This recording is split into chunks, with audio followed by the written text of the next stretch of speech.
오자서의 최후. 이미 세상을 떠난 공자는 본디 노나라 사람으로 그는 조국을 극진히 사랑하는 절세의 애국자이기도 했었다.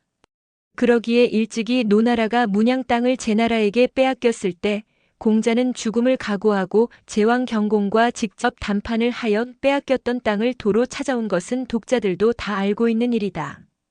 공자는 그처럼 열렬한 애국자였던 까닭에 그는 세상을 떠나게 되자 무엇보다도 걱정스러운 것이 조국의 운명이었다. 그리하여 그는 임종이 눈앞에 다가오자 제자 자공을 병상에 불러 다음과 같은 유언을 남겼다. 내가 죽고 나면 제나라가 반드시 군사를 일으켜 우리나라를 송두리째 먹어치우려고 할 것이다. 그러나 우리는 부조의 나라를 멸망시켜서는 안 된다. 그러므로 그대는 어떤 수단을 써서라도 조국을 지켜나가도록 하라. 나에게는 수많은 제자가 있으나 우리의 조국을 지켜줄 만한 능력을 갖춘 사람은 오직 그대 한 사람뿐이다. 그야말로 비장한 유언이었다. 자공은 은사로부터 그와 같은 유언을 듣고 나자 조국 수호의 막중한 책임감을 통감하지 않을 수가 없었다. 그 당시 제나라의 국왕은 경공이었다.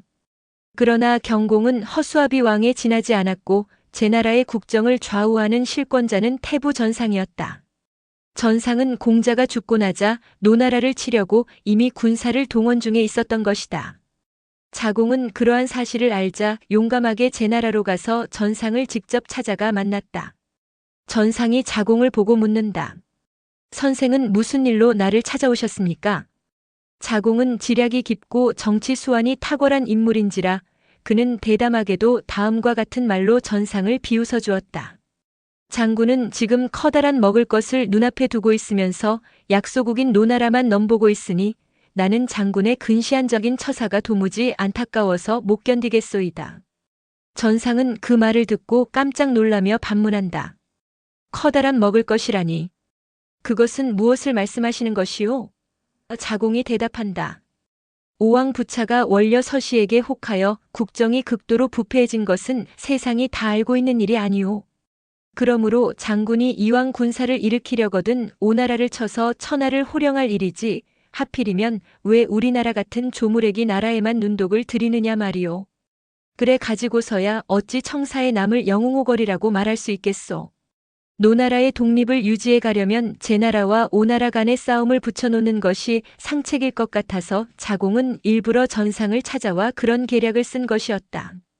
전상은 너무도 뜻밖의 제안에 대답을 잇고 어리둥절한 표정만 짓는다. 자공은 다시 입을 열어 전상을 부추긴다. 생각해보시오. 오나라는 일찍이 당신네 나라의 백강공주를 협박으로 빼앗아간 원수의 나라요. 원수의 나라가 다 쓰러져 가고 있는 이 판국에 그 나라를 점령할 생각은 안 하고 조무래기 나라인 우리나라만 넘보고 있으니 그게 어디 영웅호걸에 할 짓이냐 말이오. 자공의 당당한 변론에 전상은 수치감을 금할 길이 없었다. 그러면서도 오나라 토벌에는 자신이 없어서 오나라를 정벌할 실력이 있다면 난들 어찌 그것을 마다하겠소. 부차가 황음하여 국정이 부패했다고는 하지만 그러나 그들은 아직도 100만 대군을 보유하고 있지 않소.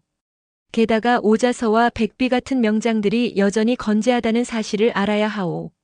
그 말에 자공은 소리를 크게 내어 웃었다. 웃기는 왜 웃으시오? 자공은 웃음을 거두고 다시 말한다. 처음부터 불가능하다고 생각하는 사람에게는 무엇이든지 불가능한 법이요. 그러나 뭐든지 가능하다고 생각하는 사람에게는 불가능한 일이 없는 법이요. 영웅호걸과 범부의 차이가 바로 그 점에 있지요. 오군이 비록 100만 대군이라 하더라도 이쪽의 수완 여하에 따라서는 그들을 내 편으로 끌어들일 수도 있는 일이 아니겠소. 전상은 그 말에 귀가 번쩍 뜨여서 선생. 어떤 수단을 쓰면 그들을 내 편으로 끌어들일 수 있겠소. 생각해보시오.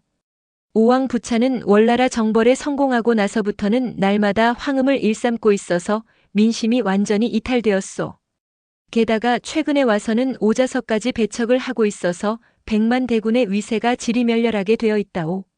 그러므로 장군이 만약 오나라에 군림하여 백성들에게 선정을 베풀기만 하면 100만 대군도 장군의 품 안으로 건너 굴러들어올 것이오.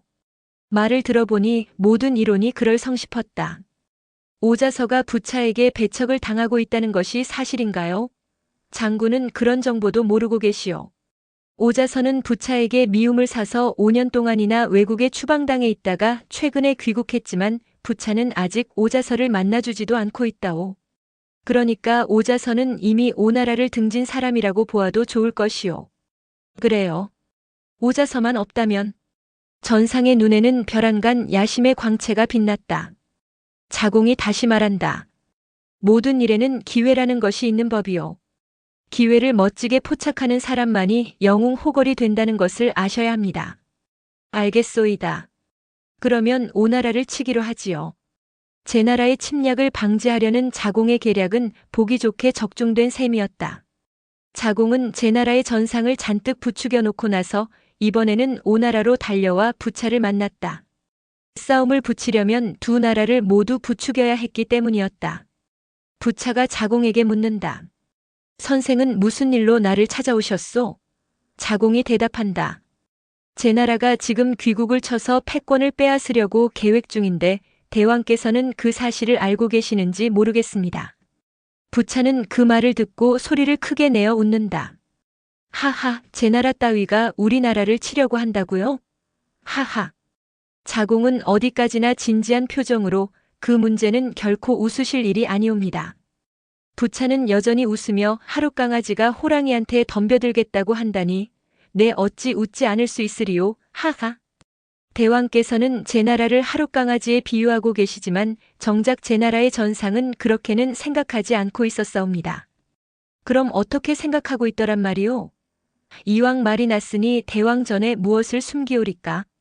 제 나라의 재상 전상은 귀국을 속이 텅텅 비어있는 고사목과 같아서 한번 밀어붙이기만 하면 대번에 쓰러져 버릴 나라라고 생각하고 있더이다. 뭐라고요? 한번 밀어붙이기만 하면 대번에 쓰러져 버릴 고사목과 같은 나라라고요. 부차는 우라통이 터져오르는 듯 두 주먹을 불끈 움켜잡으며 그자들이 하늘 무서운 줄도 모르고 분수를 넘어서 제 나라의 주제의 강대국인 우리나라를 고사목에 비유하더란 말씀이요. 그들은 그들대로 귀국을 고사목이라고 생각하는데도 이유가 없는 것은 아니었사옵니다. 이유라니. 무슨 이유가 있어서 그렇게 생각하더란 말이오. 아래옵기 송구스러운 말씀이오나 모든 것을 들은 대로 여쭙겠습니다. 제 나라 사람들의 말에 의하면 대왕께서는 원려 서씨에게 별궁을 지어주시느라고 국고를 탕진하신 데다가 국정마저 남마처럼 어지러워져서 사실상 고사목과 다름없는 나라가 되어버렸다는 것입니다. 부차는 그 말을 듣고 주먹으로 용상을 치며 분노한다. 그놈들이 우리나라를 그렇게 생각하고 있다면 본때를 보여주기 위해서도 그냥 내버려 둘 수는 없는 일이오. 오늘이라도 대군을 일으켜 제 나라 국토를 쑥밭으로 만들어 놓도록 하겠소. 저희 나라를 도와주시는 뜻에서도 꼭 그렇게 해주시옵소서. 염려 마오, 쥐새끼 같은 놈들의 오만 불손을 다 알았으니 내 그놈을 기어이 멸망시키고야 말 것이오. 부차는 오래간만에 음란 생활에서 벗어나 젊었을 때의 정복욕이 솟구쳐 올랐다. 자공으로 보면 두 나라 간의 싸움을 붙여서 어부지리를 톡톡히 얻게 된 셈이었다. 자공은 부차와 헤어지자 이번에는 남쪽에 있는 월나라로 달려와 월왕 구천을 만났다. 구천은 자공을 반갑게 맞으며 묻는다. 선생께서는 어인일로 이런 먼 곳까지 찾아오셨습니까? 자공이 대답한다. 오왕 부차는 나의 조국 노나라를 도와주기 위해 제 나라를 치려고 계획 중이오. 그러므로 대왕도 오나라의 원수를 갚으려거든 이번 기회를 교묘하게 이용하는 것이 좋을 것이오. 구천은 그 말에 크게 놀라며 날뛸 듯이 기뻐하였다. 부차가 제 나라를 친다는 것이 사실입니까? 내가 왜 그런 거짓말을 하겠소? 그보다도 나는 대왕의 결심을 알고 싶어서 일부러 찾아온 것이오. 나의 결심이라니. 무슨 결심을 말씀하시는 것입니까? 대왕께서 오나라의 원수를 갚으려는 결심이 확실한지 나로서 그 점을 분명히 알고 싶소이다. 구천은 잠시 주저하는 빛을 보이다가 굳은 결심이라도 한 듯 얼굴을 힘있게 들며 대답한다. 선생께야 무엇을 숨기오리까? 저는 회계산에서 부차에게 당한 굴욕을 잊을 길이 없어서 어떤 일이 있어도 원수만은 갚고야 말겠습니다. 그러나 백성들이 아직 생활이 안정되지 못한 데다가 훈련조차 부족하여 은인자중하며 때를 기다리고 있는 중인 것입니다. 알겠소이다. 그렇다면 가만 앉아서 때가 오기를 기다리고만 있을 게 아니라 적극적으로 나아가 스스로 때를 만들 필요가 있을 것이요. 시세가 영웅을 만든다고는 하지만 때로는 영웅이 시세를 만들 수도 있는 일이니까요. 보복의 원한이 골수에 맺혀 있는 구천은 자공의 두 손을 덥석 잡으며 애원하듯 묻는다.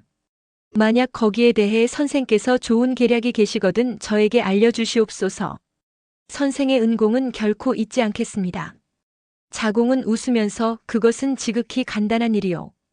부차가 제 나라를 치게 되거든 대왕은 자진하여 응원군을 보내 부차를 도와주도록 하시오. 에? 부차를 돕기 위해 군사를 파견해 주라는 말씀입니까? 구천은 얼른 납득이 가지 않아 어리둥절하였다. 그러자 자공은 응원군 파견의 필요성을 이렇게 설명하였다. 첫째, 자진하여 응원군을 보내주면 부차는 월나라에 대한 의구심을 깨끗이 해소하게 될 것이고, 둘째, 부차가 제 나라와 싸워서 국력이 피폐해지거든 그때에 가서 파견병들로 하여금 부차를 생포하게 하면 오나라에 대한 원수를 간단히 갚을 수 있을 게 아니오. 구천은 그 말을 듣고 크게 탐복하였다. 응원군의 명목으로 군사를 파견해 두었다가 그들로 하여금 부차를 생포해버리게 하면 원수를 간단히 갚을 수 있는 일이었다. 그러나 구천에게는 아까부터 커다란 의구심이 하나 있었다. 구천의 의구심이란 자공은 어찌하여 자기 나라를 도와주려는 부차를 멸망하게 만들려고 획책하는 것일까? 하는 점이었다. 그것은 구천으로서는 도저히 납득할 수 없는 의문이었다. 그리하여 구천은 자공에게 단도직입적으로 이렇게 물어보았다. 나는 선생의 태도에 이해할 수 없는 점이 하나 있사옵니다. 부차는 선생의 조국을 돕기 위해 제 나라를 친다고 선생은 분명히 말씀하셨습니다. 그것이 사실이라면 선생은 부차를 도와주지는 못하더라도 어찌하여 조국을 도와주려는 부차를 멸망에 빠뜨리려고 하는 것이옵니까? 자공은 웃으면서 대답한다. 대왕께서 그런 의구심을 품으시는 것은 당연한 일입니다. 그러나 제와 오가 싸워서 어느 나라가 승리하든 간에 나의 조국 노나라를 자기네의 속국으로 삼으려는 점에 있어서는 두 나라가 똑같은 생각을 가지고 있다는 점을 아셔야 합니다. 그러기에 나의 조국 노나라가 독립을 유지해 가기 위해서는 두 나라가 모두 패망해줘야 합니다. 내가 대왕을 도와 오나라를 패망시키려는 목적은 바로 그 점에 있는 것이오. 구천은 그제서야 자공의 깊은 계략을 알아채고 알겠소이다. 선생의 계략은 참으로 놀라운 계략입니다. 그러니 모든 것을 선생의 계략에 따를 테니 선생은 좀 더 구체적인 방도를 하교해 주십시오. 여기서 자공은 자기가 생각하고 있던 계략을 구천에게 아낌없이 일러주었다. 구천은 자공의 계략을 듣고 곧 제상 문종을 부차에게 보냈다. 문종이 오왕 부차에게 말한다. 대왕께서 제 나라를 치신다는 말씀을 들으시고 구천공께서는 가만히 있을 수가 없다고 하셔서 소신이 응원군 1만 명과 군량미 1000석을 가지고 왔사오니 대왕께서는 수납해 주시옵기를 바라옵니다. 오왕 부차는 그 말을 듣고 크게 감격하였다. 오, 내게 대한 구천공의 충성이 이렇듯 알뜰할 줄은 몰랐소. 성의로서 보내준 응원군과 군량미를 내 어찌 받지 않을 수 있으리요. 부차는 월군 1만 명을 몸소 사열하며 크게 기뻐하였다. 그로써 구천에게 대한 신뢰는 더욱 굳어졌던 것이다. 부차는 다음날 군신들을 한자리에 모아놓고 제를 치려는 모의를 하는 석상에서 구천이 응원군을 1만 명이나 보내주어서 제를 치는데 크게 도움이 될 것이오. 하고 말하니 오자서가 깜짝 놀라면서 가난다. 대왕 전하, 월나라와 우리나라는 영원한 숙적입니다. 그런데 월나라를 내버려 두고 제 나라부터 친다는 것은 크게 잘못된 일이옵니다. 대왕께서는 깊이 통촉해 주시옵소서. 오자서가 또다시 토벌론을 들고 나오자 부차는 매우 불쾌하였다. 경은 어찌하여 구천의 얘기만 나오면 그를 잡아먹지 못해 핏대를 올리오? 무서운 꾸지람이었다. 그러나 오자서로서는 나라를 살리기 위해 그냥 물러설 수는 없었다. 아래옵기 황공하오나 신은 구천에게 사원이 있어서 그러는 것은 아니옵니다. 구천을 살려두면 언젠가는 반드시 그의 손에 나라가 망하겠기에 그와 같은 엄청난 비극을 미연에 방지하려고 번번이 고언을 올리는 것이옵니다. 그러나 부차에게는 그 말이 제대로 들릴 리가 없었다. 경은 구천을 그처럼 의심하고 있지만 구천은 귀국 후에도 신칭을 계속하면서 해마다 조공품을 꾸준히 보내오고 있지 않소. 게다가 이번에는 우리가 제나라를 친다는 소식을 듣고 응원군 1만 명과 군량미를 1000석이나 보내왔으니 그것만 보아도 그의 충성심은 의심할 여지가 없는 일이 아니오.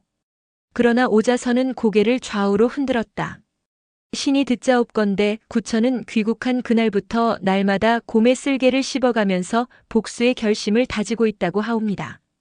그가 아직도 신칭을 계속하면서 조공품을 꾸준히 보내오며 여러 고관들에게까지 선물을 보내주는 것은 우리의 경계심을 포멸시키려는 위장 술책임이 분명합니다. 다시 말하면 구천은 지금 고기를 낚기 위해 덮밥을 던져주고 있는 셈이온데 그것을 충성심으로 잘못하셨다면 큰일이옵니다. 구천을 내버려 두고 엉뚱하게도 제나라를 치시다가 국력이 피폐해졌을 때에 구천에게 역습을 받으면 무슨 힘으로 그를 막아볼 수 있겠습니까? 국가의 앞날을 위해 구천만은 반드시 지금 제거해버려야 하옵니다. 오자선은 울면서 호소하였다. 그러나 부차는 듣지 않는다. 경의 뜻은 잘 알았소. 그러나 사람을 지나치게 의심하는 것도 일종의 병이니 경은 댁에 돌아가 당분간 정양이나 하고 계시오. 멀쩡한 사람을 정신병자로 만들어버리는 데는 기가 막혔다. 오자선은 집으로 돌아오자 아들 오봉을 불러 말한다. 오왕은 나의 간언을 끝내 들어주지 않으니 이 나라는 머지않아 반드시 망하게 될 것이다. 그렇게 되면 우리 집안도 가문을 유지해 나가기가 어렵게 될 것 같구나. 아들이 묻는다. 그러면 어떻게 하는 것이 좋겠습니까? 오자선은 혼자 울먹이며 오랫동안 말이 없었다. 그러다가 고개를 천천히 들며 말한다. 오씨 가문을 완전히 파멸시킬 수는 없으니 너만이라도 다른 나라로 피신을 하는 것이 어떻겠느냐? 에? 외국으로 피신을요? 오자선은 오랜 침묵에 잠겨 있다가 다시 입을 열어 말한다. 오나라가 망해도 오씨 가문까지 파멸시킬 수는 없는 일이 아니냐? 조상들께 봉제사를 하기 위해서도 너만은 다른 나라로 피신을 가는 것이 좋을 것 같구나. 피신을 가야 할 형편이라면 부친께서도 같이 가셔야 할 것이 아니옵니까? 아니다. 나는 죽으나 사나 오나라와 운명을 같이 해야 할 몸이다. 내 걱정은 말고 너는 이 나라를 빨리 떠나도록 하거라. 오봉은 울먹이며 피신을 꼭 떠나야 한다면 어디로 가야 합니까? 제나라로 가거라. 제나라에는 손무 선생이 계시지 않느냐? 오자선은 거기까지 말하다가 다시 생각을 돌려 아니다. 손무 선생은 지금쯤 산속에 숨어버렸을지 모르니까 제 태부 포유명을 찾아가도록 하거라. 포유명과 나는 지기지우니까 내 편지만 가지고 가면 너를 전적으로 도와주리라. 알겠사옵니다. 너는 제 나라에 머물러 있다가 내가 죽거나 오나라가 망했다는 그 소식이 들리거든 곧 성을 왕손으로 바꾸도록 하여라. 그래야만 내 목숨이 살아남을 수 있을 것이다. 오자선은 자신의 운명이 비참하게 될 것과 오나라가 반드시 망할 것을 미리 알고 있었는지 아들에게 유언 삼아 비통한 말까지 남겨주었다. 그리고 나서 포유명에게 보내는 편지 한 통을 내주면서 빨리 떠나기를 재촉하였다. 길을 떠남에 즈음하여 오자서 부자는 손을 마주잡고 한없이 울었다. 오자서의 하인 하나가 그 광경을 엿보고 자기 친구인 백비의 하인에게 그 사실을 말했다. 그러자 백비의 하인은 자기 주인에게 달려와 오명보의 아들 오봉이 울면서 아버지와 작별하고 제나라로 도망을 갔다고 하옵니다. 하고 고자질을 하였다. 백비는 그 말을 듣고 크게 기뻐하였다.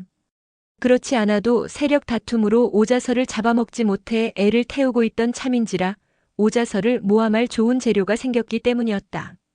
며칠 후의 일이었다. 오왕 부차가 군신들을 고소대로 불러서 연회를 베풀었는데 유독 오자서만은 병을 칭하고 참석하지 않았다. 다른 대부들은 모두 나왔는데 오대부가 보이지 않으니 어찌 된 일이오? 오대부는 몸이 불편하셔서 예고를 못하신다고 하옵니다. 내가 불러도 나오지 못할 정도로 몸이 불편한가요? 부차는 매우 못마땅하게 여겼지만 거기에 대해서는 아무 내색도 하지 않고 나는 근간의 군사를 일으켜 제나라를 치려고 하는데 오대부만은 결사 반대를 하면서 제나라를 칠 게 아니라 월나라를 치라고 강권하는구려. 거기에 대해 경들의 생각은 어떠하오? 하고 중신들의 의견을 물었다. 온 나라의 중신들 중 구천에게 뇌물을 받지 않은 사람은 한 사람도 없었다. 만약 그런 사람이 있다면 딱 한 사람 오자서가 있을 뿐이었다. 그러기에 오자설을 제외한 모든 중신들은 평소부터 구천에게 호감을 가지고 있었다. 따라서 모두가 꿀먹은 벙어리처럼 입을 다문 채 대답이 없었다. 부차가 다시 묻는다. 왜들 대답은 아니하오. 태제 백비 장군의 의견부터 들어보기로 하지요. 백비는 이때야말로 오자설을 모함할 수 있는 절호의 기회라 싶어서 옷깃을 가다듬으며 대답한다. 소신의 소견으로는 우리가 월나라를 치는 것은 매우 불가한 일인 줄로 아뢰옵니다. 그 이유는 구천은 회계산의 항복 이후로 대왕 전하께 충성을 다해왔을 뿐만 아니라 이번에도 우리가 제나라를 친다는 소식을 듣고 정예병 1만 명과 군량미를 1천석이나 자진 헌납해 왔사옵니다. 대왕 전하께 그처럼 충성을 다하고 있는 구천을 무슨 이유로 쳐야 하옵니까? 구천을 치는 것은 의를 불의로 대해주는 것과 같이 그릇된 일인 줄로 아뢰옵니다. 백비의 입에서 그 말이 떨어지자 다른 대부들도 한결같이 입을 모아 말한다. 태제의 말씀은 진실로 옳으신 말씀인 줄로 아뢰옵니다. 우리가 만약 누구를 친다고 하면 월을 칠 것이 아니라 마땅히 제를 쳐야 하옵니다. 대부들의 의견은 잘 알았소이다. 나의 생각도 대부들과 똑같소이다. 그러나 제 나라를 치는 데 대해 나는 어쩐지 마음이 내키지가 않는구려. 백비가 즉석에서 반문한다. 대왕께서는 무슨 이유로 제 나라 치시기를 주저하시옵니까? 부차는 가벼운 고소를 지으며 어젯밤 꿈자리가 매우 불길했기 때문이요. 대왕께서는 어떤 꿈을 꾸셨기에 그러시는지 꿈 이야기를 자세히 들려주시옵소서. 저희들의 중지를 모아 해몽을 해보도록 하겠습니다. 그러면 어젯밤 꿈 얘기를 할 테니 들어들 보시오. 어젯밤 꿈에 내가 장명궁을 나서면서 보니 고소대가 물속에 잠겨 있었고 종묘에는 잡초가 무성해 있었소. 그러니 그것이 어찌 흉몽이 아니리오. 그러나 백비는 그 말을 듣고 다음과 같은 경축의 말을 올린다. 대왕 전하, 그것은 흉몽이 아니옵고 길한 꿈이옵니다. 진실로 경축의 말씀을 올리옵니다. 어째서 흉몽이 아니고 길몽이라는 말씀이오. 해몽의 말씀을 들어보고 싶소이다. 백비가 대답한다. 대왕께서 장명궁을 나서신 것은 성가가 오성을 나서신 것을 뜻하는 것이옵고 고소대가 물에 잠겨있다 하옵는데 그것은 우리가 제나라의 항복을 받는 것을 뜻하는 것이옵고 종묘의 잡초가 무성하다 하옵시니 대왕의 위풍이 제나라에까지 팽배해 있음을 뜻하는 것이옵니다. 그와 같은 길몽을 어찌하여 흉몽이라고 생각하시옵니까? 부차는 유쾌하게 웃으면서 장군의 말씀을 들어보니 과연 그럴듯하구려. 그러면 장군 말씀대로 제를 치기로 합시다. 그러자 그때 저 멀리 말석에서 누군가 대왕 전하, 소신이 한 말씀 여쭙겠사옵니다. 하고 큰 소리로 외치는 사람이 있었다. 부차가 소리치는 사람을 찾아보니 그는 젊은 장수인 좌태부 전여였다. 좌태부는 무슨 말을 하려고 그러는가? 어서 말해보라. 전여가 위험 있는 자세로 말한다. 아래옵기 황공하오나 백비 장군은 태제라는 중책을 맡고 계시면서 대왕 전하께 아천만을 일삼고 계시니 이는 진실로 국가의 중대사가 아닐 수 없사옵니다. 대왕께서는 사직이 위기에 직면해 있음을 깊이 통촉하시옵소서. 폭탄 같은 선언에 좌중은 모두들 소스라치게 놀랐다. 백비는 놀라는데 그치지 아니하고 그는 분노로 전신을 부르르 떨기까지 하였다. 더구나 문제의 인물인 전여는 평소에 오자서에게 각별한 총애를 받아오던 장수였기에 백비의 분노는 더욱 극심하였다. 이놈들 내 놈이나 오자서나 모두가 무사하지 못할 테니 어디 두고 보자. 백비는 무언중에 입술을 깨물며 마음속으로 그렇게 뇌까렸다. 부차가 전여에게 묻는다. 태제가 나에게 아첨을 했다니 그게 무슨 소린가? 전여가 당당하게 대답한다. 어젯밤 대왕께서 꾸셨다는 꿈은 분명히 흉몽이옵니다. 그런데 태제는 그것을 길몽이라고 억지로 꾸며대고 있으니 그 어찌 아첨이라고 아니할 수 있사오리까? 성동에 공손성이라는 유명한 점술사가 있사오니 그 사람을 불러다가 기륭을 분명하게 가려보심이 좋을 줄로 아뢰옵니다. 부차는 그 말을 옳게 여겨 왕손웅을 보내 공손성을 불러오게 하였다. 왕손웅이 점술사 공손성을 찾아가 조정에서 일어났던 일들을 낱낱이 들려주면서 대왕 전하의 꿈의 기륭을 가려달라고 부탁하였다. 점술사 공손성은 자초지종을 자세하게 듣고 나더니 다짜고짜 안으로 달려들어가 마누라를 부둥켜 잡고 울면서 넋두리를 한다. 여보 마누라. 내 운명은 오늘로써 끝장이구려. 마누라가 놀라며 말한다. 임금님께서 영감을 부르셨다면 그것은 다시 없는 영광인데 영감의 운명은 오늘로써 끝장이라니 그게 무슨 말씀이오? 공손성이 마누라에게 대답한다. 나는 지금까지 수많은 점을 쳐왔지만 기륭에 대해 거짓말을 한 적은 단 한 번도 없었소. 그런데 지금 오왕의 꿈 이야기를 들어보니 그것은 틀림없이 나라를 망치고 집안이 망할 대흉몽이란 말이오. 내가 대왕 앞에 가서 그것을 사실대로 설명했다가는 꼼짝 못하고 죽을 판이니 이 일을 어찌하겠소? 영감님은 참 별 걱정을 다 하시오. 그거야 간단히 해결할 수 있는 것이 아니오. 간단히 해결하다니? 어떻게 말이오? 점술사 공손성은 마누라에게 무슨 기상천외한 방도라도 있는가 싶어서 귀가 번쩍 뜨였다. 남편의 태도가 너무도 진지하므로 마누라는 경솔하게 말하기가 거북한 듯 잠시 주저하는 빛을 보인다. 여보 마누라. 어서 말해보오. 마누라는 그제서야 얼굴을 힘있게 돌려 또렷이 말한다. 임금님이 바른 사람을 좋아하시면 조정에 직언지사가 모이고 임금님이 아첨을 좋아하시면 조정에는 아첨지사가 들끓게 되는 법이라오. 지금 조정에서는 태제 백비 같은 아첨배들이 판을 치고 있는 모양이지만 그렇다고 영감이 그들 때문에 죽을 수는 없는 일이 아니오. 이왕이면 영감도 백비와 같이 거짓말 해몽을 해드리고 우리도 늙어 호강이나 마음껏 누려봅시다. 점술사 공손성은 그 말을 듣고 노발대발하며 마누라를 꾸짖는다. 마누라는 그것을 말이라고 하고 있소. 한평생을 정직하게 살아오던 나더러 아첨배들과 부하뇌동을 하라니 그게 어디 말이 되는 소리요. 마누라가 울면서 호소한다. 영감님은 딱도 하시오. 해몽을 정직하게 말씀 올리고 죽을 바에야 차라리 거짓말로 얼버무리고 그 덕택에 호강이나 마음껏 하자는데 그게 뭐가 나쁘다는 말씀이요. 쓸데없는 소리. 나는 죽으면 죽었지 거짓말 해몽은 못하오. 설사 끓는 기름 가마 속에 던져 죽는 한이 있어도 나는 사실대로 말할 생각이요. 공손성은 마누라의 손을 매정스럽게 뿌리치고 밖으로 달려 나와 왕손운과 함께 대궐로 향하였다. 부차는 공손성을 보기가 무섭게 꿈 이야기를 들려주며 해몽을 요구한다. 공손성은 머리를 조아리며 해몽을 이렇게 하였다. 소신은 죽음을 각오하고 모든 것을 사실대로 아뢰옵겠습니다. 대왕께서 장명궁을 나오셨다고 하옵는데 장명궁은 대왕께서 정사를 도모하시는 궁전이옵니다. 그곳을 나오셨다 하심은 왕위에서 물러나심을 말하는 것이옵니다. 그리고 고소되는 대왕께서 즐겨 소유하시는 명소이옵는데 그곳에 물이 가득 차 있었다 하옴은 즐거움이 끝나고 슬픔이 왔다는 뜻이옵니다. 그리고 또 종묘의 잡초가 우거졌다 하옴은 나라가 망했다는 뜻이옵니다. 그 꿈은 이와 같이 지극히 불길한 꿈이니 바라옵건대 대왕께서는 제 나라를 치지 마시도록 하시옵소서. 백비가 옆에서 듣고 있다가 벼랑간 벼락 같은 호통을 지른다. 너 이놈 천하의 요망스러운 놈아. 내 놈이 성몽을 비방해도 분수가 있지 어찌 감히 대왕 전에 그와 같이 흉악스러운 말씀을 여쭐 수 있단 말이냐. 너같이 신궁을 어지럽히는 놈은 당장에 능지처참을 하리라.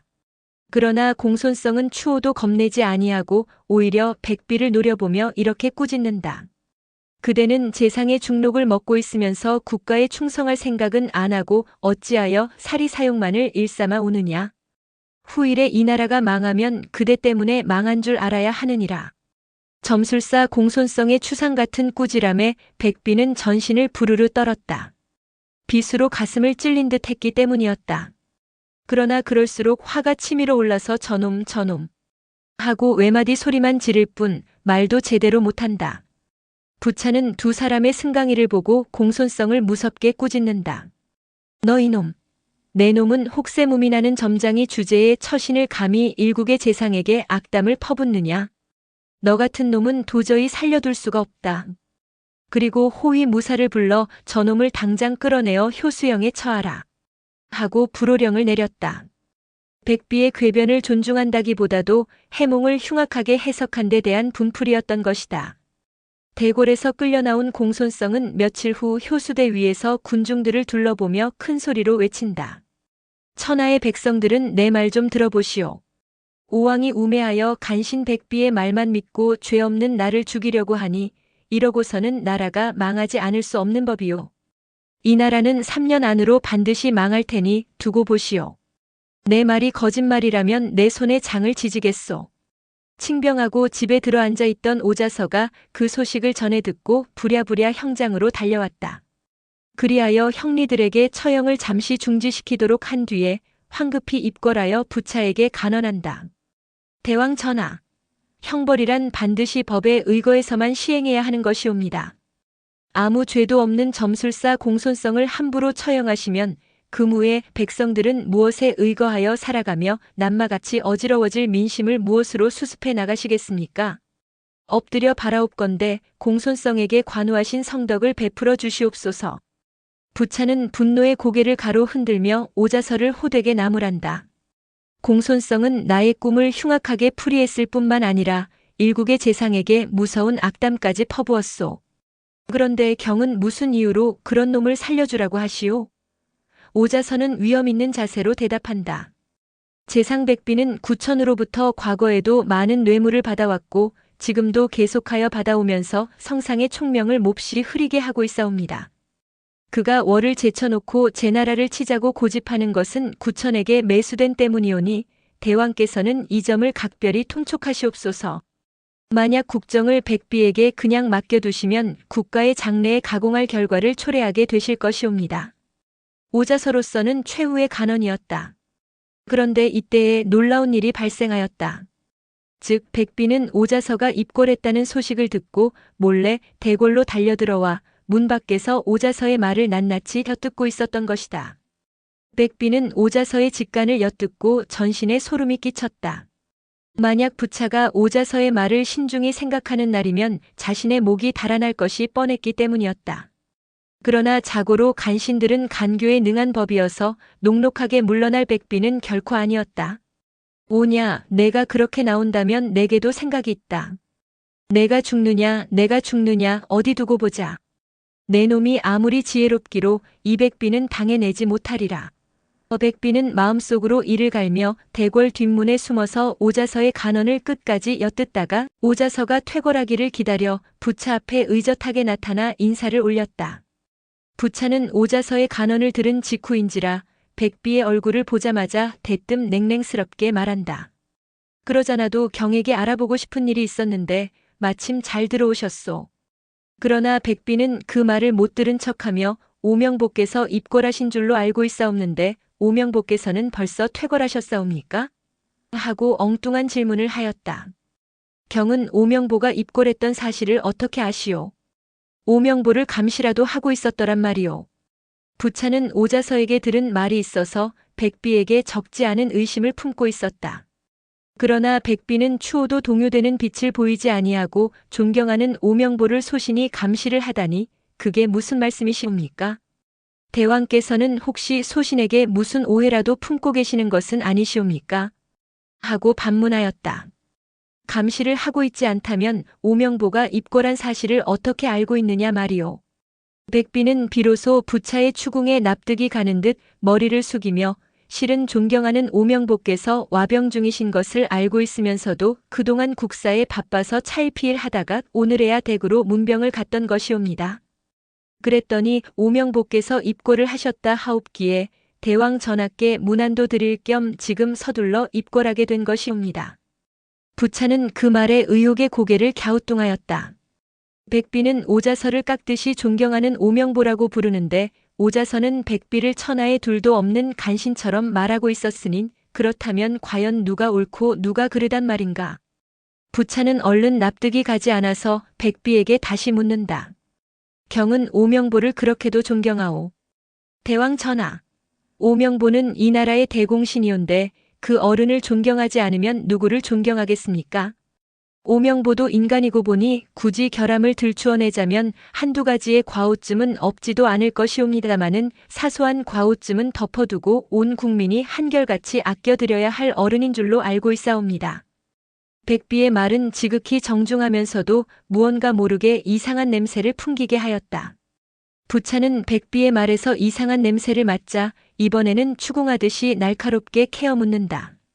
경은 지금 오명보에게도 한두 가지의 과오가 없지 않다 하였는데 도대체 그 과오란 무엇을 말하는 것이오? 백비의 교묘한 유도술책에 부차가 어이없게 말려든 것이었다. 그러나 백비는 짐짓 당황하는 빛을 보이며 아니옵니다. 오명보같이 훌륭하신 어른에게 무슨 과오가 있겠사옵니까? 부차는 그럴수록 의심이 짙어와서 왕성한 노기를 띠며 다시 추궁한다.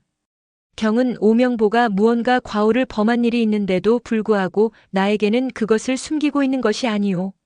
만약 그런 일이 있거든 기탄 없이 말해주오. 그런 일을 끝까지 숨기려고 한다면 나는 경의 충성심을 의심할 수밖에 없겠소. 그러자 백비는 벼랑간 방바닥에 엎드리며 대왕 전하. 오명보의 과오를 숨겨온 것도 결국은 전하께 충성을 다하고자 했음이온데 전하께서 소신의 충성심까지 의심하신다면 소신은 어디다 근거를 두고 살아갈 수 있으오리까? 이 자리에서 스스로 목숨을 끊어 충성심을 실증으로 보여드릴 수밖에 없겠사옵니다. 하고 울면서 호소하는 것이 아닌가. 누가 경더러 죽으라고 하였소? 나는 다만 오명보의 과오를 솔직하게 말해달라고 하였을 뿐이요. 백비는 이때다 싶어서 머리를 조아리며 대답한다. 사태가 이 지경에 이르렀으니 이제 대왕 전하께 무엇을 숨기오리까? 실상인즉 오명보는 진작부터 몇몇 신복 부하들과 더불어 무서운 반역을 꾀하고 있었사옵는데 소신은 전력을 기울여 그것을 막아내고 있었던 것이옵니다. 부차는 그 말을 듣자 기절초풍할 듯 놀라며 뭐라? 오명보가 반역을. 경은 그것을 알고 있으면서 지금까지 나에게는 숨겨왔다는 말이오. 대왕께서 아시면 심려하실 것 같아서 소신은 신궁을 어지럽혀 드리지 않으려고 전력을 기울여 무마하려고 했던 것이옵니다. 그러나 이제 와서 돌이켜보면 모두가 어리석은 일이 아니었는가 싶사옵니다. 부차는 들을수록 전신에 소름이 끼쳤다. 오명보가 누구누구와 함께 어떤 방법으로 반역을 도모했는지 소상히 말해보오. 이에 백비는 다음과 같은 말을 꾸며대었다. 즉 좌태부 전여와 점술사 공손성 등은 모두가 한 통속이어서 애초에 꿈 이야기가 나왔을 때에 좌태부 전여가 점술사 공손성을 천거한 것과 점술사 공손성이 성몽을 흉악하게 풀이한 것과 점술사 공손성이 효수형을 당하게 되자 오자서가 부랴부랴 입궐하여 공손성의 구명운동을 편 것도 모두가 반역 계획과 깊은 관련이 있다는 것을 역설하였다.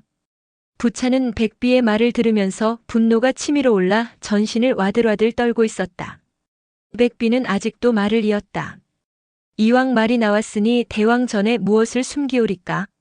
실상인즉 오명보가 제를 치는 대신에 월을 치자고 주장한 것도 오명보가 제와 제휴하여 반역을 도모하고 있었기 때문인 것이옵니다. 이에 부차는 드디어 분노가 폭발하고 말았다. 뭐야? 반역을 도모하는데 제 나라와 내통까지 하고 있었다고? 그러하옵니다, 전하. 그러나 그뿐이옵니까?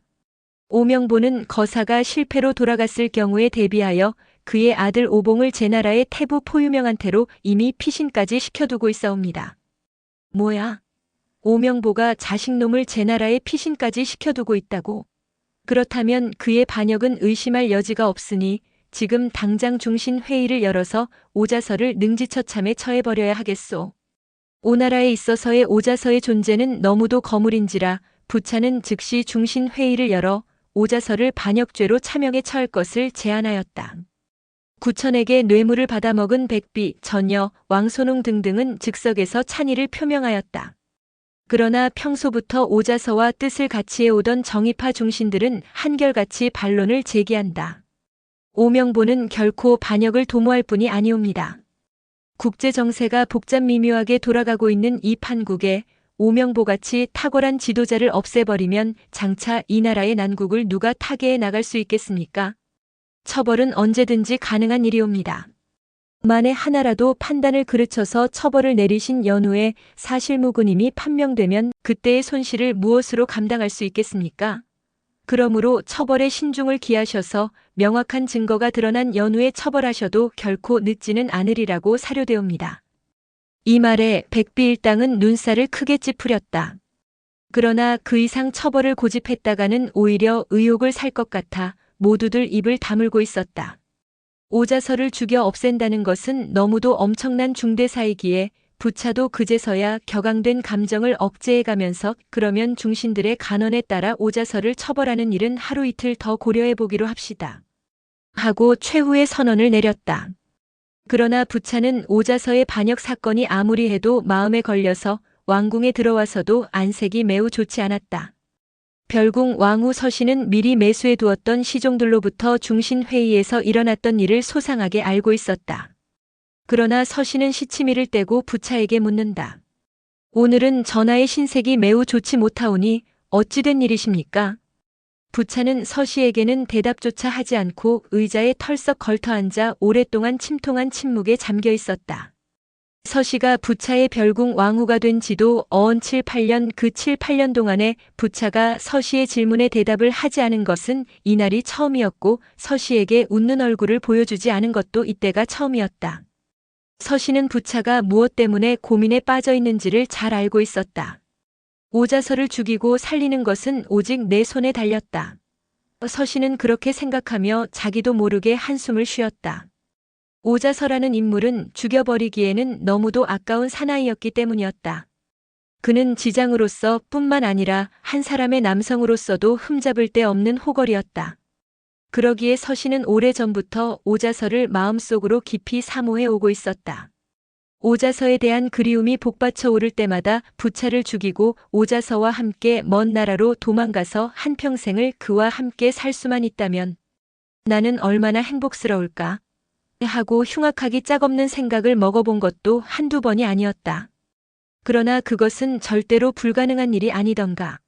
나는 조국 원나라를 위해 오나라를 멸망시켜버려야 하고 부차를 멸망시키기 위해서는 우선 오자서부터 없애버려야 할 중대한 임무를 띠고 있는 몸이 아니던가. 그런 사명감이 절실하게 느껴져서 오자서가 그리울 때마다 이를 악물고 자신의 욕망을 줄기차게 억제해왔었다. 그런데 오자서를 죽일 수 있는 기회가 바로 눈앞에 다가오지 않았는가. 부차는 옷을 갈아입을 생각조차 하지 않고 여전히 침통한 침묵에 잠겨 있었다. 그러다가 문득 깨닫고 보니 옆에 앉아있는 서씨가 소리 없이 울고 있는 것이 아닌가. 부차는 서씨가 울고 있음을 보고 깜짝 놀랐다. 아니, 내가 울기는 왜 우느냐? 서씨는 아무 대답도 없이 여전히 울기만 했다. 이 아이야, 내가 울기는 왜 우느냐 말이다. 서씨는 그제서야 눈물을 닦으며 신첩에게 종말의 날이 온 모양이니 신첩이 어찌 울지 않을 수 있어오리까?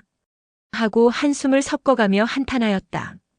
내게 종말의 날이 오다니 도대체 그게 무슨 소리냐? 서씨는 살짝 옆으로 돌아앉으며 신첩이 대왕을 모신 지 8여 년의 대왕께서 웃지 않으시는 얼굴로 신첩을 대해주시기는 오늘이 처음이었사옵니다. 그로 미루어 보면 대왕의 마음은 신첩에게서 멀리 떠나버리신 것이 분명하니 이 어찌 소첩에게는 종말의 날이 아니라고 할 수 있어오리까? 하고 다시 서름에 잠긴다. 서씨의 말이 너무도 어처구니가 없어서 부차는 소리를 크게 내어 웃었다. 하하, 내가 천진스러워도 분수가 있지. 내가 한 번쯤 웃지 않았다고 해서 내게 종말이 왔다는 것이 말이 되느냐? 내게 대한 나의 사랑은 하늘이 무너져도 변함이 없을지니라. 그러나 서씨는 눈물을 씻으며 고개를 가로저었다. 자고로 얼굴은 마음의 거울이라고 하옵니다.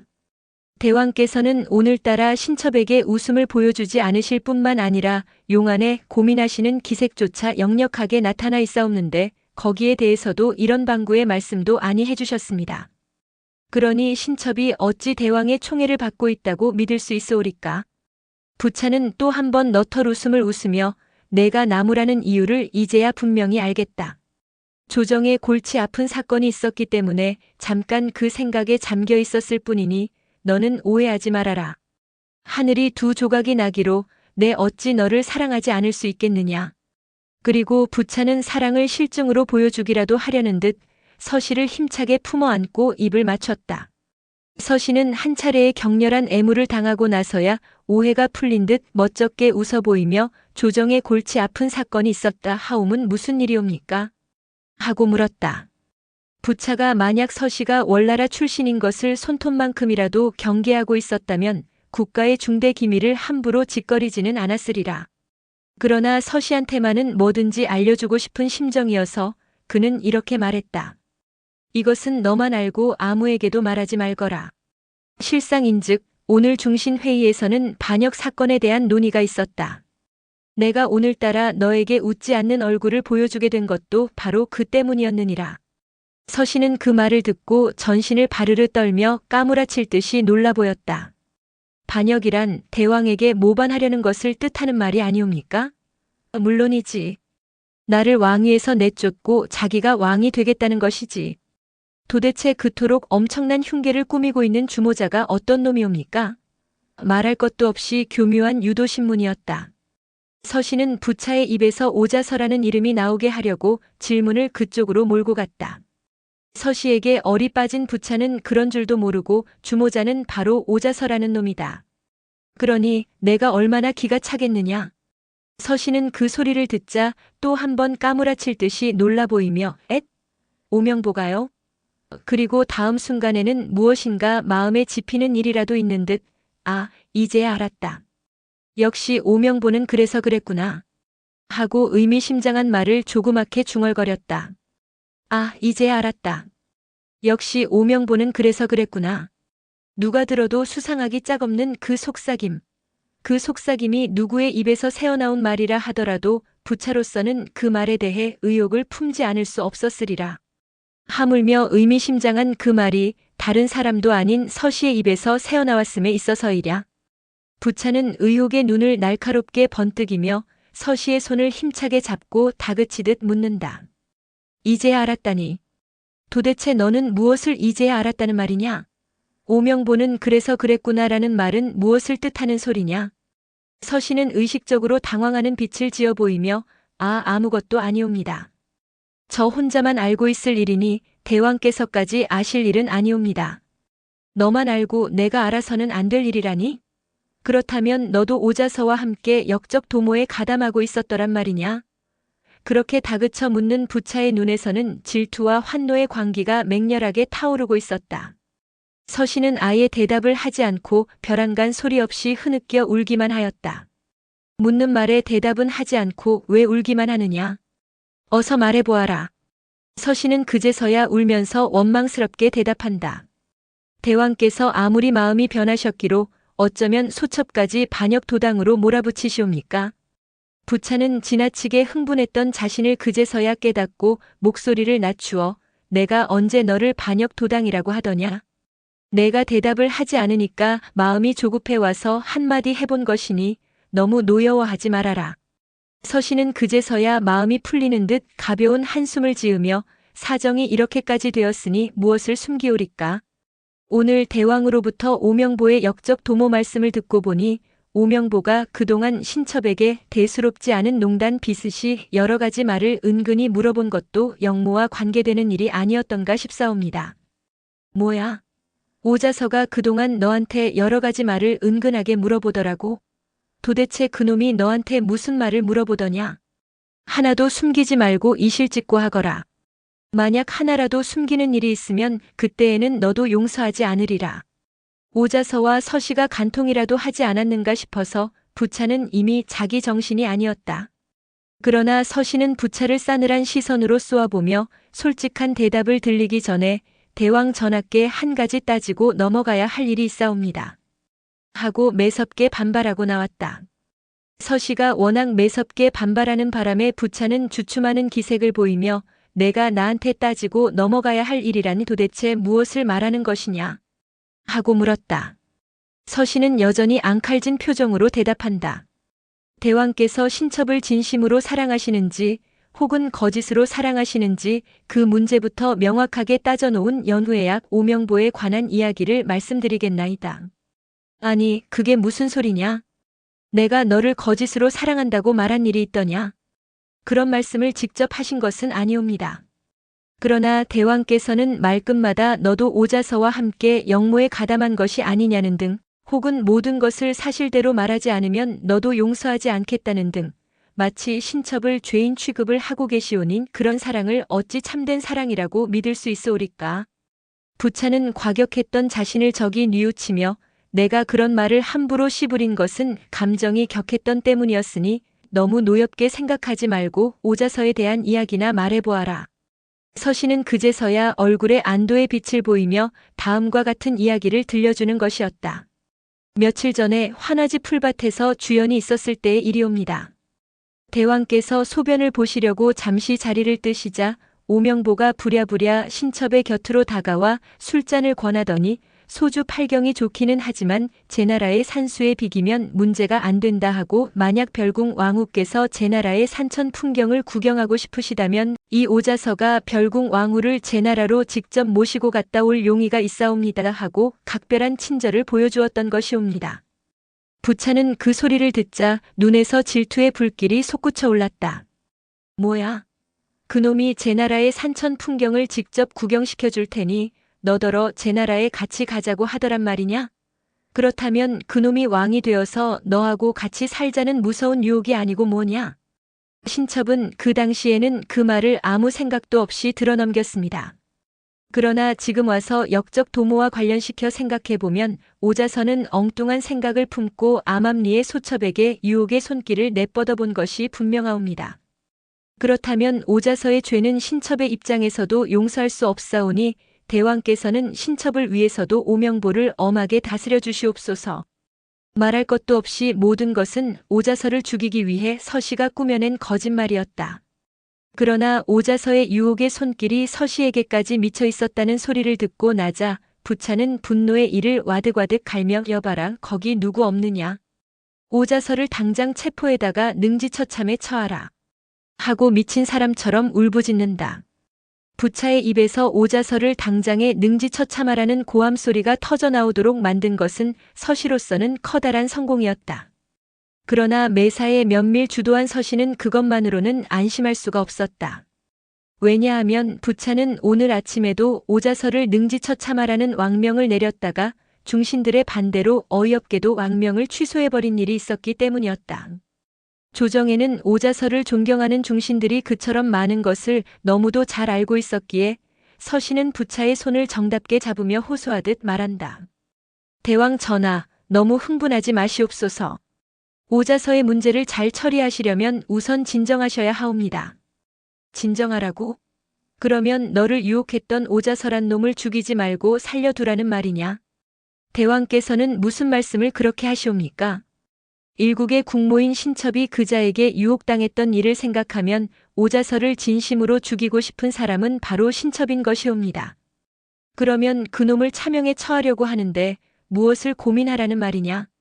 그러자 서씨는 밀담이라도 하듯이 낮은 목소리로 부차에게 이렇게 속삭인다. 조정에는 오자서를 두둔하는 중신들이 너무도 많사와 그자를 섣불리 처형하시면 오히려 대왕에게 대한 원성이 높을 것이옵니다. 오늘 아침만 해도 한 번 내리셨던 왕명을 다시 거두어 들이신 것도 그 때문이 아니셨습니까? 오늘 아침과 지금은 사정이 근본적으로 다르지 않느냐? 아침에는 영모죄로 처형하려고 했지만 지금은 왕후를 유혹했다는 죄로 죽이려고 하는데 누가 감히 반대하고 나서겠느냐? 옳으신 말씀이시옵니다. 오자서의 죄명을 공개하면 누구도 감히 처형에 반대는 못할 것이옵니다. 그러나 그와 같이 불미스러운 사건을 만천하에 공개해 놓으시면 대왕의 채통은 뭐가 되시며 신첩의 몰골은 어떻게 되겠사옵니까? 그러므로 오자서가 신첩을 유혹했던 일만은 절대로 표면에 내세우셔서는 아니 되시옵니다. 듣고 보니 과연 이치에 합당한 말이다.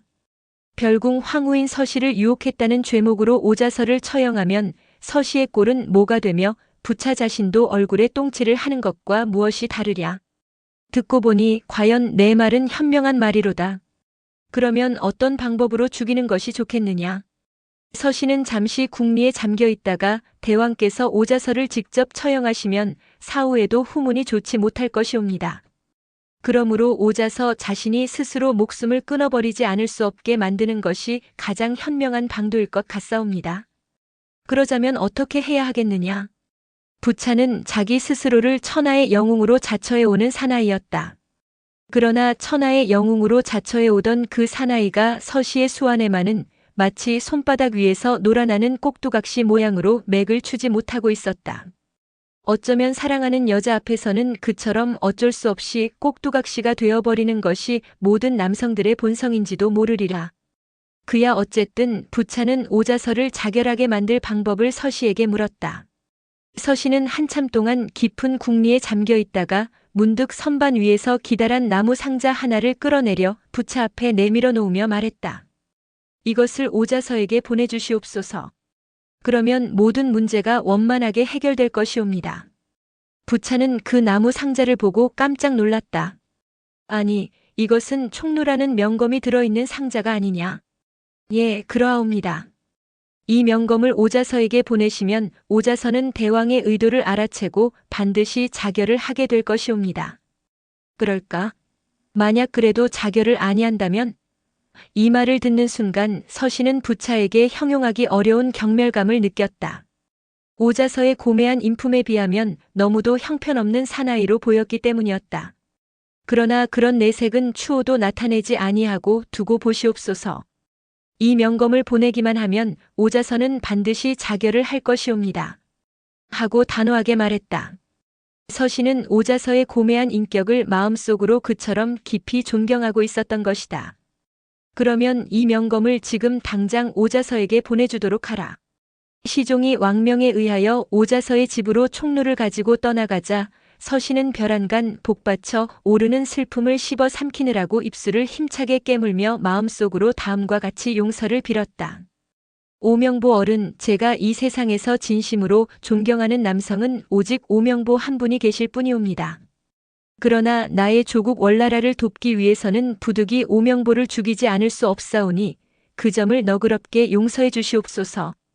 후일에 월나라가 오나라를 멸망시키는 날이 오면 그때에는 저도 속죄하는 뜻에서 스스로 목숨을 끊어 저승에서나마 오명보 어른을 길이 받들어 모시기로 하겠나이다. 조국애와 숨은 사랑과의 갈등 속에서 몸부림치는 가련한 여인의 안타까운 비원이었던 것이다. 한편 오자서는 구천의 문제로 마음이 항상 평안하지 못했다. 구천을 살려두었다가는 오나라가 반드시 망할 판인데 부차는 그것을 모르고 오히려 구천의 도움을 받아서 제나라를 치려고 했기 때문이었다. 그리하여 잠자리에 누워서도 앙앙불면으로 잠을 이루지 못하다가 가까스로 잠이 들었는데 잠은 이내 꿈으로 번졌다. 꿈. 아무리 생각해도 그것은 길몽이라고는 볼 수 없는 꿈이었다. 지금부터 근 30년 전에 초왕에게 영모죄로 학살된 아버지 오사가 꿈에 나타나서 아무 말도 없이 울기만 하고 있었던 것이다. 오자서는 꿈에서나마 아버지를 만나게 된 것이 하도 반가워 두 손을 활짝 움켜잡으며 아버님은 소자에게 아무 말씀도 아니하시고 왜 울기만 하시나이까? 하고 안타깝게 물었더니 아버지는 여전히 눈물을 흘리며 우리 부자가 왜 이렇게도 똑같은 비운을 타고났는지 모르겠구나. 나는 그것이 슬퍼서 울 뿐이로다. 그 한마디를 남기고 홀연 눈앞에서 없어져 버리는 것이 아닌가. 오자서는 너무도 안타까워 아버님, 아버님 하고 소리쳐 부르다가 자기 소리에 놀라 깨어보니 남갈몽이었다. 오자서는 몹시 심란하였다. 그것 참 이상스럽기도 하다. 돌아가신 뒤에는 한 번도 꿈에 나타나는 일이 없으셨던 선친께서 오늘 밤 따라 꿈에 나타나신 것은 웬일이며 우리 부자가 왜 이렇게도 똑같은 비운을 타고났는지 모르겠구나. 라고 말씀하신 것은 무슨 뜻일까? 불길한 예감에 사로잡혀서 잠을 이루지 못하고 있는데 문득 대문 두드리는 소리가 나더니 어명이요 하는 소리가 들려오는 것이 아닌가. 어명이라는 소리에 부랴부랴 의관을 갖추고 문간으로 달려나오니 대왕 전하께서 이것을 오명보 댁에 갖다 드리라고 하셨사옵니다. 하며 시종이 기다란 나무 상자를 내밀어 주는 것이었다. 나무 상자를 두 손으로 경건하게 받들고 들어와 등불 아래에서 열어보니 거기에는 천하의 명검인 총루가 들어있는 것이 아닌가. 결국 나에게도 올 것이 왔구나. 한밤중에 명검을 하사한 것은 스스로 목숨을 끊으라는 왕의 뜻임을 오자서는 대번에 알아챘다. 더구나 돌아가신 아버지도 꿈에 나타나셔서 우리 부자의 비운이 똑같다는 예언까지 들려주시지 않았던가. 오자서는 진작부터 죽음을 각오하고 있었기에 추호도 당황하지 않았다. 그러나 자기가 죽음으로 해서 100년 사직이 하루아침에 망해버릴 일을 생각하면 가슴이 찢어지는 듯이 아팠다. 부차여, 그대는 간신과 계집만을 알고 왜 나라와 적을 모르느냐? 그대는 왜 그토록 어리석으냐? 오자서는 명검 총루를 앞에 놓고 눈물을 흘리며 혼자 탄식하였다. 일찍이 손무와 함께 선왕 함려를 도와서 쓰러져가는 오나라를 강대국으로 일으켜 세운 것도 오자서 자신이 아니었던가. 함녀는 나라의 공신인 손무를 멀리 쫓아보내더니 그의 아들 부차는 이번에 오자서마저 죽이려고 하니 국가의 공신들을 모조리 없애버리고 나라가 어떻게 제대로 유지될 수 있을 것인가. 오자서는 죽음을 결심하고 날이 밝아오기만 기다렸다. 이윽고 날이 밝자 오자서는 자결을 결심하고 집안 식구들을 한 방에 불러 모았다. 그 자리에는 19살짜리 둘째 아들 오명과 늙은 마누라도 동석해 있었다. 오자서는 가족들을 둘러보며 말한다. 나는 초나라에서 망명한 이후로 한평생 오나라에 충성을 다해왔었고 지금도 오나라를 위해서는 누구 못지않은 충신으로 자부하고 있다. 그러나 오왕 부차가 간신배들의 말만 믿고 나에게 죽음의 명검을 하사했으니 나는 이제 죽을 수밖에 없게 되었다. 사람은 누구나 한 번은 죽어야 하는 것, 죽음 자체에 대해서는 미련도 없고 공포감도 없다. 다만 한 가지 애통한 것은 내가 죽고 나면 이 나라가 반드시 망하게 되리라는 것뿐이다. 오자서는 거기까지 말하고 이번에는 아들 오명을 똑바로 쳐다보며 내가 2가지 유언을 남겨놓을 테니 너는 나의 유언을 꼭 지켜주기 바란다. 오명은 흐느껴 울면서 아버님, 무슨 말씀이신지 분명히 말씀해 주시옵소서. 내가 말할 테니 잘 들어두었다가 그대로 실천에 옮기거라. 첫째는 내가 죽거든 내 누나를 뽑아서 동문 위에 걸어놓아라. 월나라 군사들이 쳐들어와서 오나라를 멸망시키는 광경을 내 눈으로 똑똑히 보리라. 둘째는 내가 죽거든 나의 무덤 위에 가래나무 한 그루를 심어라. 그 가래나무가 자라서 제목으로 쓰일 수 있을 무렵에는 부차가 월병의 손에 죽게 될 것이니 그때에는 그 가래나무로 부차의 관을 만들어라. 오자서는 이상과 같이 2가지의 비통한 유언을 남겨놓고 자기 손으로 자기 목을 쳐 죽었다. 만고의 영웅으로 만천하를 주름잡던 명장 오자서는 결국 오왕 부차에 의하여 비명으로 비참하게 죽어간 것이었다. 아니, 좀 더 정확하게 말하면 천하의 영웅 오자서는 월나라의 미인 간첩 서시의 교사에 의하여 명검 총루의 이슬로 사라져버린 것이었다. 오자서가 죽고 나자 부차에 대한 백성들의 원성이 전국적으로 자자하였다. 게다가 오자서는 죽어가면서 아기의 찬 유언을 남겼다는 소식까지 들려오자 부차는 크게 분노하였다. 그래서 오자서의 시체를 갈기갈기 찢어 가죽 부대에 넣어 바다에 띄워버리라는 명령까지 내렸다. 왕명에 의하여 오자서의 시체는 바다에 던져졌다. 그러나 웬일인지 그의 시체가 들어있는 가죽 부대는 물속에 가라앉지 아니하고 언제까지나 물 위에 떠돌고 있었다. 사람들은 그 일을 만고의 충신이 억울하게 죽어간 때문이라고 여겨서 오자서의 시체를 비밀리에 건져다가 산속에 장사를 지내주었다. 그리고 그 산을 서산이라고 부르는 동시에 무덤 앞에 사당을 짓고 해마다 백성들의 손으로 성대한 제사를 지내왔었다.